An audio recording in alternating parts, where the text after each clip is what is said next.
Hey everyone, Julie here with Key Wellness, and this is the first video in the series of When the Student is Ready.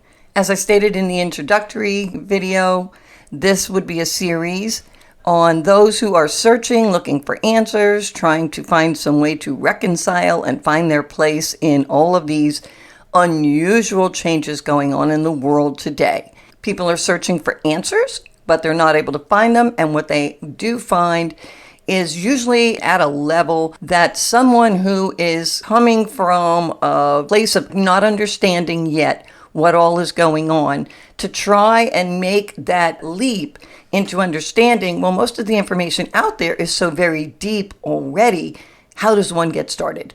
So these are potential students. These are people who are searching. They are looking and they are scouring the planet for information. And so they are ready to embrace learning and looking for someone who could just put it together for them. And so that is why I called this series, When the Student is Ready, the Teacher Will Appear. And the entire quote from Lao Tzu is, when the student is ready, the teacher will appear. When the student is truly ready, the teacher will disappear. So let's get started, shall we? This is such a broad and such a deep topic at the same time that it was hard for me to decide where to get started. But if there's one thing I know, it's that most people embark on this journey of searching for information, understanding, and meaning. It's because they have run into personal challenges where they are experiencing poverty, either poverty of health or poverty of wealth. And there is one area in which most people are familiar because it's such a overused phrase nowadays, but most people are familiar with manifesting. And that is a process by which one can remedy this impoverishment. And so I decided to begin with talking about the science behind manifesting.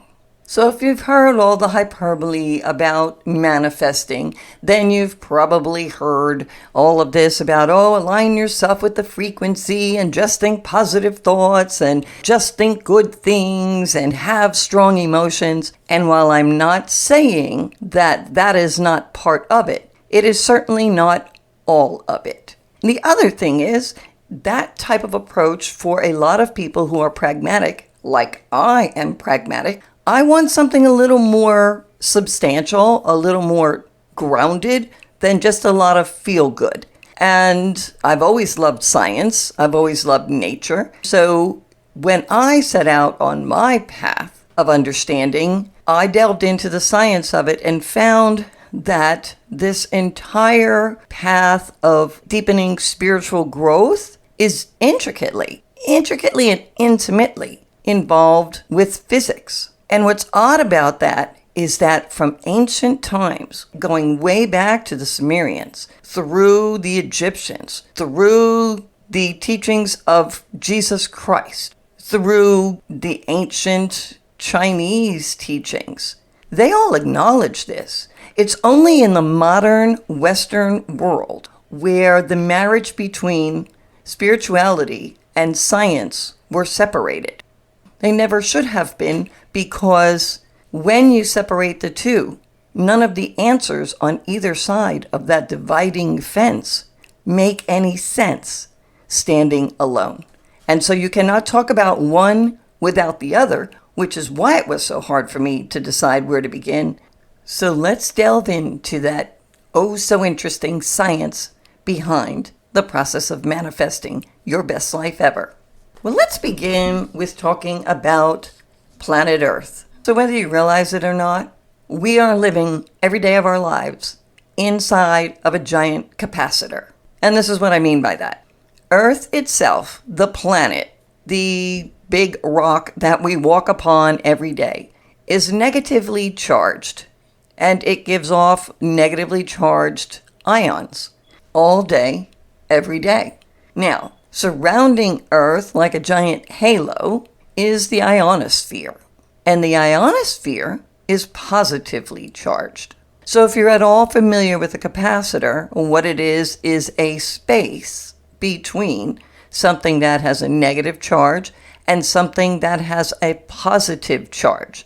And in order to create energy, all you need to do is to connect those two. Put something between the two to connect them, and you will have a spark. Okay, and we know that capacitors are used. This is how we get engines to start, right? We use a capacitor. There's a sudden burst of energy from all of that negative and positive charge that is present, but it's not in use. Suddenly you put something between the two that is conductive, and then you get a spark. What that looks like on planet Earth is lightning. What is between the two to make that connection? Moisture. Because we all know water conducts electricity. So that is an example of Earth, the giant capacitor within which we live, functioning as a capacitor. And as a side note, this is a rabbit hole. One of the rabbit holes you may want to explore is, if we live in a giant capacitor, why are we searching for solutions to energy when a bolt of lightning, one single bolt of lightning, gives off enough energy to power New York City for decades? That's the kind of energy is available to us all day, every day, 24/7, 365. Why do we have an energy crisis? But getting back to our giant capacitor and thunderstorms, something else I would like to mention, and potentially another rabbit hole, would be earthing or grounding.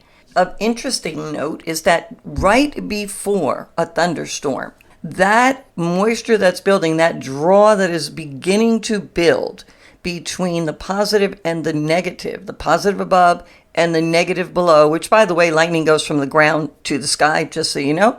There are a lot of negative ions coming off of the surface of the planet. So if you have a need to ground or earth to recharge your body with negative ions, which is often the case for a lot of people, there are a lot of health problems associated with being too overly charged with positive ions from all the exposure to electronics. So if you need to decharge, neutralize, gather negative ions into your body, an excellent time to do that is shortly before a thunderstorm, when there's a surplus of negative ions in the air. And so all of this plays into Earth's electromagnetic field. So if you aren't aware, Earth has its own electromagnetic field. This is why compasses work, okay? Because the two magnetic poles on the opposite ends, if you didn't do this experiment in 3rd or 5th grade science, where you take the little metal shavings and they will arrange themselves to either end of the poles of a straight magnet. Earth is the same way.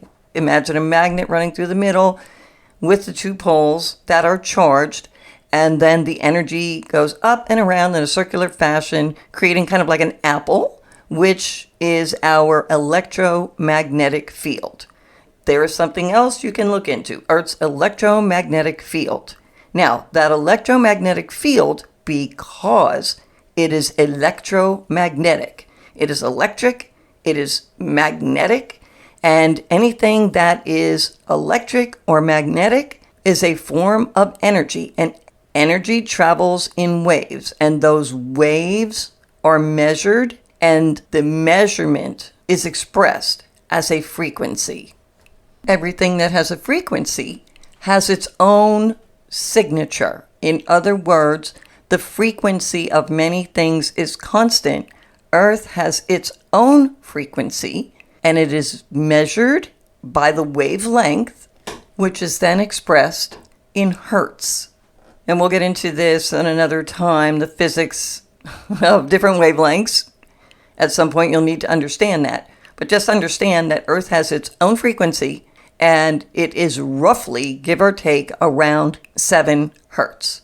You might hear it referred to as the Schumann resonance. That is the resonance of Earth. We also refer to it as Earth's heartbeat or Earth's pulse.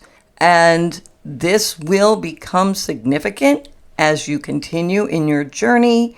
But for now, you just need to know. that Earth has its own electromagnetic field. It is roughly around 7 hertz. Part of why Earth has its own electromagnetic field has to do with the composition of Earth. All of the minerals that are present in Earth. Remember the periodic table from high school chemistry? Everything on that periodic table is there because it is present on the planet. Those are the basic elements.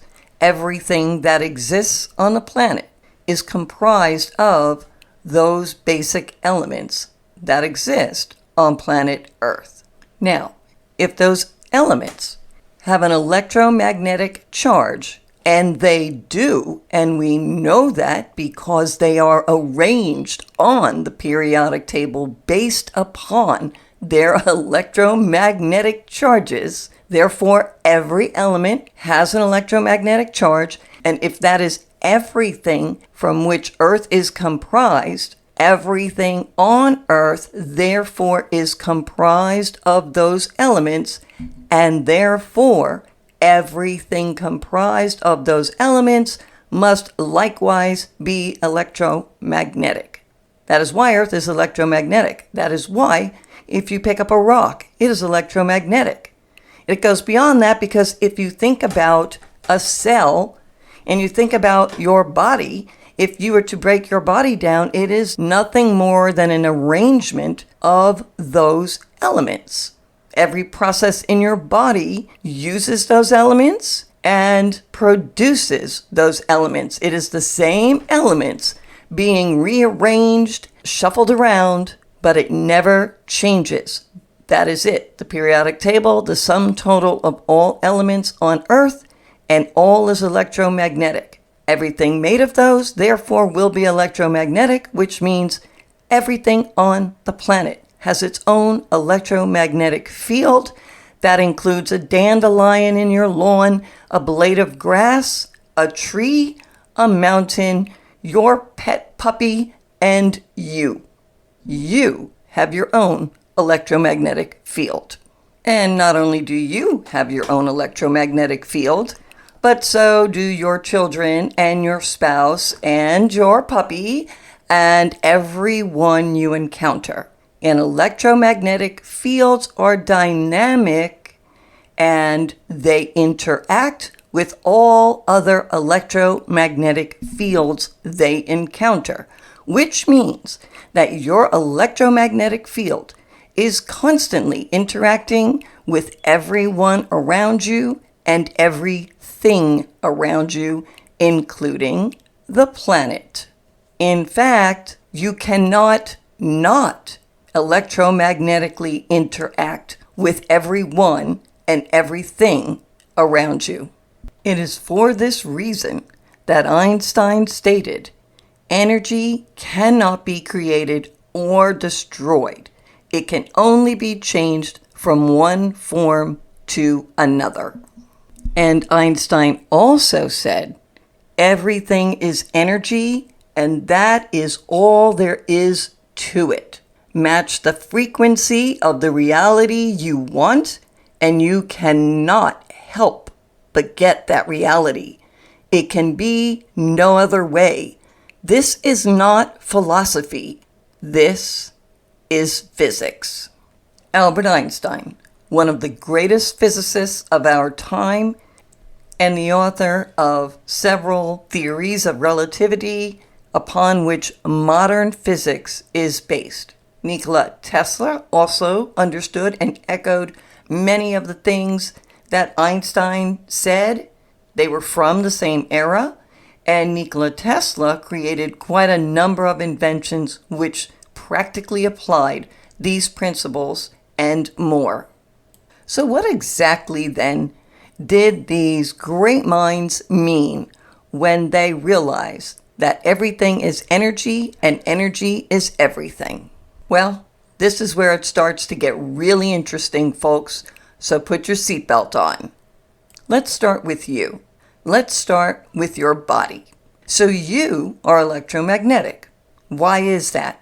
Well, let's look at how you're made. You yourself are an organism, and an organism is comprised of a variety of organs. And those organs are made of tissue. Those tissues are made of cells. Those cells are made of molecules. Molecules are made from atoms. And atoms are made from subatomic particles. It is those atoms and the arrangement and movement and exchange of their subatomic particles that creates the energy that we refer to as electromagnetic field. How does that work? It's because the subatomic particles have either a positive or negative charge. Now I'm going to throw in a little quote from Hermeticism, because at some point we will get into the esoteric aspects. Remember, the ancients knew this. Somehow we have forgotten.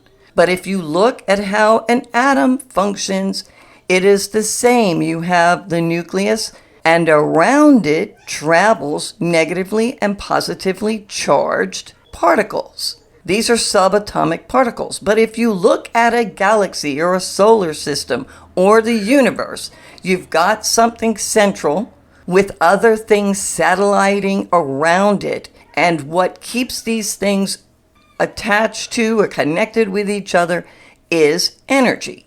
Now, getting back to that atom, so far we're just rehashing science. And that should be comforting to you because this is all familiar. But more recently than when at least I took high school chemistry, we have been able to develop technology that enables us to take a better look at how atoms and subatomic particles are arranged. And it might interest you to know that an atom is arranged in such a way that if the nucleus of an atom were the size of a pea, then the field around the nucleus would be the size of a football stadium. So imagine a football stadium, the middle of which sits just a pea, and that would be the relative size between the nucleus of an atom and its subatomic particle or shell, if you will, within which these electrons may be located in any given place at any given time. So why is this important?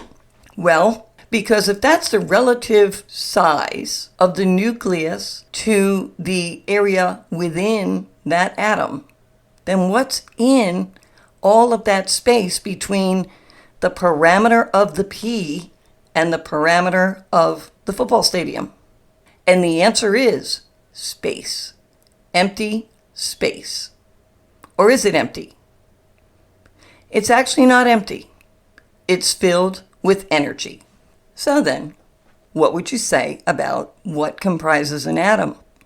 Basically, when they've looked at them even more closely, they have found that those subatomic particles are more energy than they are particle. Another rabbit hole. But basically what that means is that an atom is mostly just energy. So if everything is made of atoms, how real is the world around you? How solid is it? It's all empty space. It's all waveform. It's all energy. Let that sink in for a moment. And so I'm going to stop right here and let you ponder what I've shared today. Feel free to research it. Feel free to research Einstein and Tesla and some of the quantum physics that have been coming forward from then until the 1970s. So that concludes today's podcast. I hope I've left you with plenty to think about. In our next podcast, we will be moving on to further delve into energy and understand waveform and frequency. And you'll come to better understand Nikola Tesla and why he said, if you want to find the secrets of the universe, think in terms of energy, frequency, and vibration. This is Tula wishing you a very thoughtful, pondering evening and revelation, and we'll talk to you soon.